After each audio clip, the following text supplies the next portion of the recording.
present perfect continuous tense. ඒ කියන්නේ වර්තමාන සම්පූර්ණ කෙරමින් පවතින කාලය. බලන්න මේ tense කියන මාතෘකාව ඇතුළේම සිංහල තේරුම තියෙනවා. present කියන්නේ වර්තමාන. perfect කියන්නේ සම්පූර්ණ. continuous කියන්නේ කෙරමින් පවතින, සිදු කරමින් පවතින. tense කියන්නේ කාලය.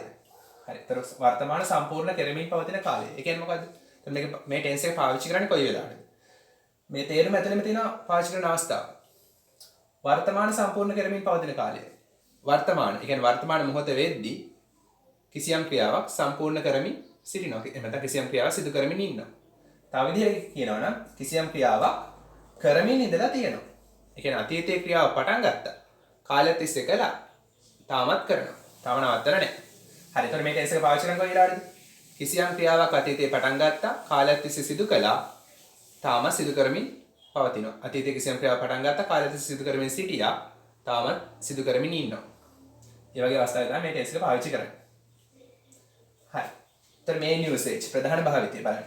We use අපි පාවිච්චි කරනවා this මෙම tense කාලය. අපි පාවිච්චි කරන මෙම කාලය to describe විස්තර කිරීමට an action ක්‍රියාවක්. මොන ක්‍රියාවක්ද? we started in the past අතීතයේ පටන් ගත්ත. continued for a period of time. continued කියන්නේ සිදු කරමින් පැවතුණා. for කියන්නේ තිස්සේ a period of time එක්තරා කාල පරිච්ඡේදයක් තිස්සේ. ඒතර එක්තරා කාල පරිච්ඡේදයක් තිස්සේ සිදු කරමින් පැවතුණා. and is continuing in the present වර්තමාන මොහොතේ වර්තමානයේ සිදු කරමින් පවතිනවා. ඒතර ගලපලා ගත්තාම කොහොමද? අපි මේ ටෙන්ස් එක පාවිච්චි කරනවා to describe විස්තර කිරීමට මොන වගේ ක්‍රියාවක්ද? අතීතයේ පටන් ගත්ත ක්‍රියාවක් ඊට පස්සේ continued for a period of time අතීතයේ පටන් ගත්ත ක්‍රියාව කාලයක් තිස්සේ අතීතයේ සිදු වෙමින් පැවතිලා. ඒ වගේම වර්තමාන මොහොත වෙද්දි සිදු කරමින් පවතිනවා. එහෙම ගලපලා ගත්තාම අතීතයේ පටන් ගත්ත කිසියම් ක්‍රියාවක් කාලයක් තිස්සේ සිදු කරමින් ඉඳලා වර්තමාන මොහොත වෙද්දි සිදු කරමින් පවතිනවා නම් ඒ වගේ ක්‍රියාවක් මේ ටෙන්ස් එකෙන් විස්තර කරනවා. හරි. අපි බලමු කොහොමද මේකේ සූත්‍රය කියලා වාක්‍ය හදන්නේ ෆෝමේෂන් එක.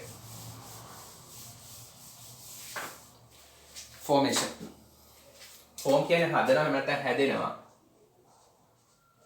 ෆෝමේෂන් කියන්නේ සෑදෙන ආකාරය. කියන වාක්‍ය ගොඩනගෙන ආකාරය. සූත්‍රය බලමු. subject. subject කියන්නේ කර්තෘ.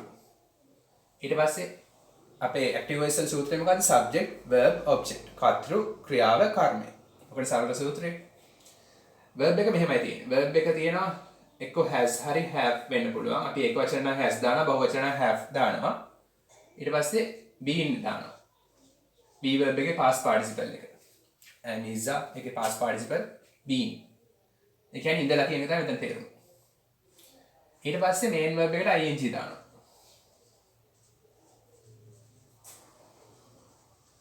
plus object. ඕකේ object. කර්මය. එතකොට මේක තමයි verb එක. has have කියන්නේ තියෙනවනේ. been කියන්නේ ඉඳලා. එහෙම නැත්නම් තිබිලා. main verb එකට ing දැම්මම ing කියන්නේ හැමතිස්සෙම verb එකේදී අල්ලා යන්න. කියන්නේ කිසියම් ක්‍රියාවක් කරමින් ඉඳලා තියෙනවා. හරි. ඒ කියන්නේ අතීතේ පටන් ගත්ත තාමත් කරනවා. හරි. උදාහරණයක් ගන්න. එතන මේක තමයි සූත්‍රය. වාක්‍ය වර්ණන සූත්‍රය. උදාහරණයක් ගන්න. මම අවුරුදු 10ක් තිස්සේ ඉංග්‍රීසි ඉගෙන ගනිමින් ඉඳලා තියෙනවා. ඒ කියන්නේ මම අවුරුදු 10කට කලින් ඉංග්‍රීසි ඉගෙන ගන්න පටන් ගත්තා. අවුරුදු 10ක් තිස්සේ ඉංග්‍රීසි ගනිමින් සිටියා. තාමත් ඉංග්‍රීසි ඉගෙන ගන්න තාම නවත්තලා නැහැ. ඒක කොහොමද කියන්නේ? සබ්ජෙක්ට් එක I මම have been ඉගෙන ගන්නවා learn ඉගෙන ගනිමින් learning. එතන I have දැම්මා. I එක දාන්නේ have been main verb එකට ing දැම්මම learn තමයි ඉගෙන ගන්නවා learning ඉගෙන ගනිමින්.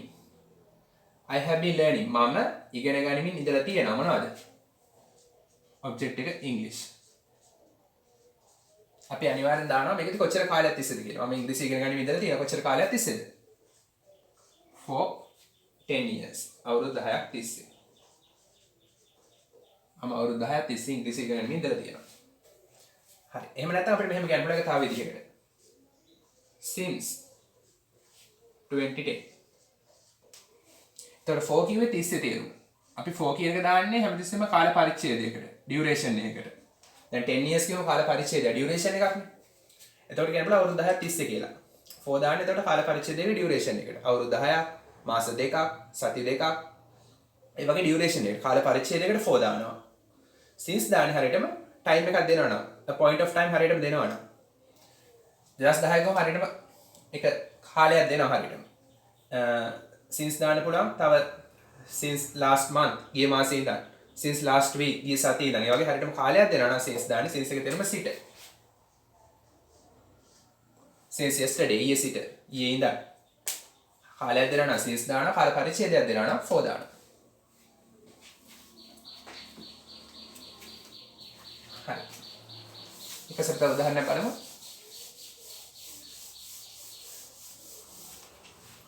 මගේ අම්මා පැය දෙකක් තිස්සේ රසවත් ආහාරයක් හදමින් ඉඳලා තියෙනවා. කොහොමද කියන්නේ? number 2. my mother ඒකවචන නිසා has been සාදමින් කියන්නේ preparing දාන්න පුළුවන්, cooking දාන්න පුළුවන් වුණා prepare සාදන preparing සාදමින් ඉඳලා තියෙනවා. මගේ අම්මා සාදමින් ඉඳලා තියෙනවා මොකද්ද? රසවත් ආහාරයක්. a delicious food for 2 hours. පැය දෙකක් තිස්සේ. ඒ කියන්නේ පැය දෙකකට කලින් හදන්න පටන් ගත්තා තාම හදනවා. ඊට පස්සේ තව උදාහරණයක් බලමු.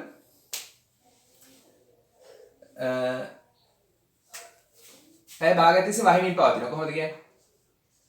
It has been raining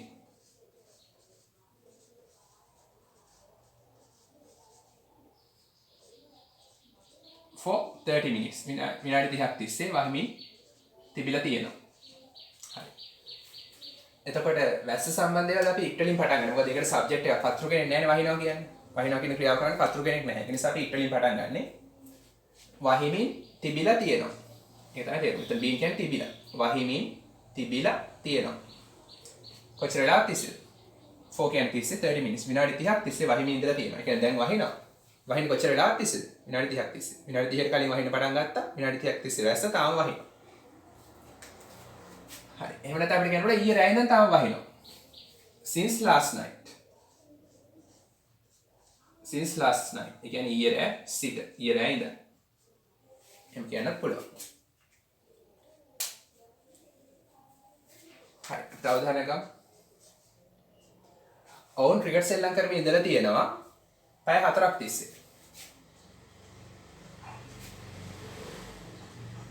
They have been playing cricket for 4 hours.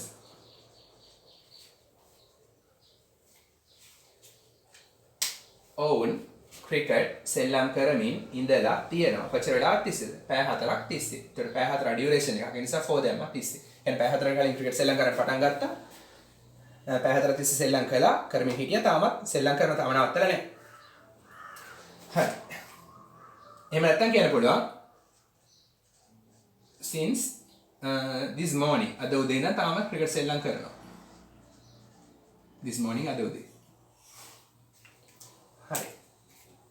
මේ අදහස පොඩක් present continuous එකත් එක්ක compare කරන්න. They have been playing cricket for 4 hours. since එක පොඩ්ඩක් අමතක කරන්නකෝ. They have been playing cricket for 4 hours. පැය 4ක් තිස්සේ ක්‍රිකට් සෙල්ලම් කරමින් ඉඳලා තියෙනවා. හරි. ඒකෙන් අදහස් එන්නේ දැනුත් ක්‍රිකට් සෙල්ලම් කරනවා. දැන් මේ මොහොතේ ක්‍රිකට් සෙල්ලම් කරනවා. හරි. මේ මොහොතේ සිදු කරමින් පවතින ක්‍රියාවන් අපි විස්තර කරන්නේ මොන ටෙන්ස් එකෙන්ද? present continuous tense එකෙන්. මේ මොහොතේ සිදු කරමින් පවතිනවා. present continuous tense එකෙන් මේ කියනකොට කොහොමද කියන්නේ? They are playing cricket now. ඔවුන් දැන් ක්‍රිකට් සෙල්ලම් කරමින් ඉන්නවා. එතකොට they are playing cricket now කිව්වොත් අපි කියන්නේ කොච්චර වෙලාවක් තිස්සේ ක්‍රිකට් සෙල්ලම් කරන්න කියලා. They are playing cricket. මේ ටෙන්සස් දෙක වෙනස කියලා දෙන්නේ මේ present continuous. ඔවුන් ක්‍රිකට් සෙල්ලම් කරමින් සිටිනවා. ඔවුන් දැන් ක්‍රිකට් සෙල්ලම් කරමින් සිටිනවා. අපි කියන්නේ කොච්චර වෙලාවක් තිස්සේ සෙල්ලම් කරන්න කියලා. එතන මේකෙදි මේ ටෙන්ස් එකේදී වෙනස තමයි අපි කියනවා මේකෙදි දැන් සෙල්ලම් කරමින් ඉන්නවා, මේකෙදි දැන් සෙල්ලම් කරමින් ඉන්නවා. මේ ටෙන්ස් එකේ වෙනස තමයි present perfect continuous වල වෙනස තමයි අපි කියනවා කොච්චර වෙලාවක් තිස්සේ සෙල්ලම් කරන්න කියලා. අපි ඩියුරේෂන් එකක් එකතු කරනවා. present continuous එකේදී අපි කියන්නේ නැහැ කොච්චර වෙලාවක් තිස්සේද සෙල්ලම් කරන්න කියලා. ක්‍රියාවක් වෙන්නේ කියලා. present perfect continuous එකේදී අපි කියනවා කොච්චර වෙලාවක් තිස්සේද වෙන්නේ කියලා. දෙකේදීම විස්තර කරන්නේ මේ මොහොතේ සිදු කරමින් පවතින ක්‍රියාවක්. present continuous එකේදී අපි කියන්නේ මේ මොහොතේ ක්‍රියාව සිදු කරමින් ඉන්නේ කොච්චර වෙලාවක් තිස්සේද කියලා. present perfect continuous එකේදී අපි කියනවා මේ මොහොතේ සිදු කරමින් සිටින ක්‍රියාව කොච්චර වෙලාවක් තිස්සේද කරන්නේ කියලා. කරමින් ඉන්නේ කියලා. ඒකයි වෙනස.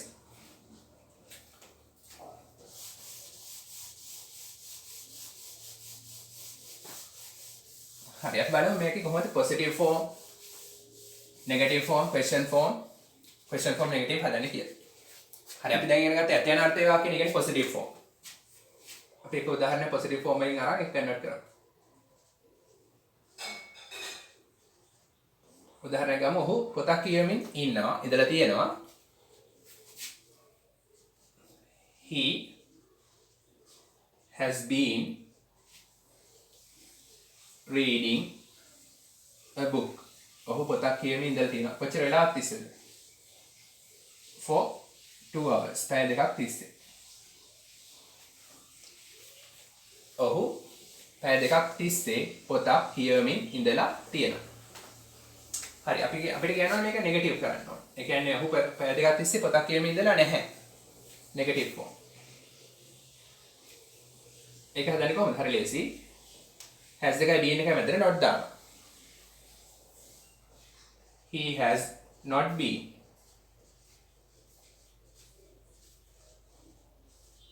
reading a book for 2 hours. ඒ කියන්නේ ඔහු පැය දෙකක් තිස්සේ පොතක් කියවමින් ඉඳලා නැහැ. මෙතන not එකක් ආව එච්චර. නෙගටිව් කළේ ඒක.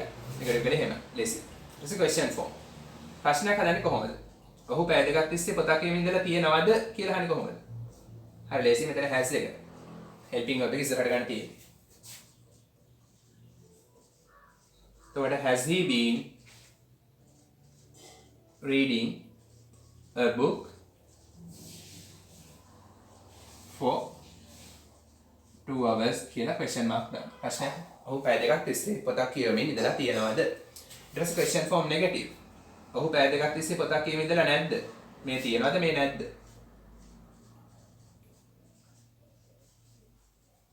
නැතන අර්ථයේ ප්‍රශ්න. ඒක හදන්නේ මෙන්න මෙතෙන්ට. he එකට පස්සේ not දාන්න. මෙතන නෙමෙයි මෙතෙන්ට දාන්න. Has he not been reading a book for 2 hours කියලා question mark දාන්න. ඒ කියන්නේ ඔහු පැය දෙකක් තිස්සේ පොතක් කියවමින් ඉඳලා නැද්ද? හරි මේක අපිට ස්පෝකන් වලදී අහන්න පුළුවන් කෙටි කරලා hasn't කියලා කෙටි කරන්න පුළුවන්. මේ has not කියන කෙටි කරලා hasn't කියලා දාන්න පුළුවන්. Hasn't he been reading a book for 2 hours කියලා මේක දාන්න පුළුවන්. මෙතනත් ඔන්න ස්පෝකන් වලදී has not කෙටි කරලා hasn't කියන්න පුළුවන්. He hasn't been reading a book for 2 hours කියලා නෙගටිව් ෆෝම් එකේ කියන්නත් පුළුවන්. හරි ඔය ටික තමයි බේසික් විදිහට ප්‍රධාන ටික තියෙන්නේ සමරිකක් විදිහට present perfect continuous වල. හරි අයබෝවන්.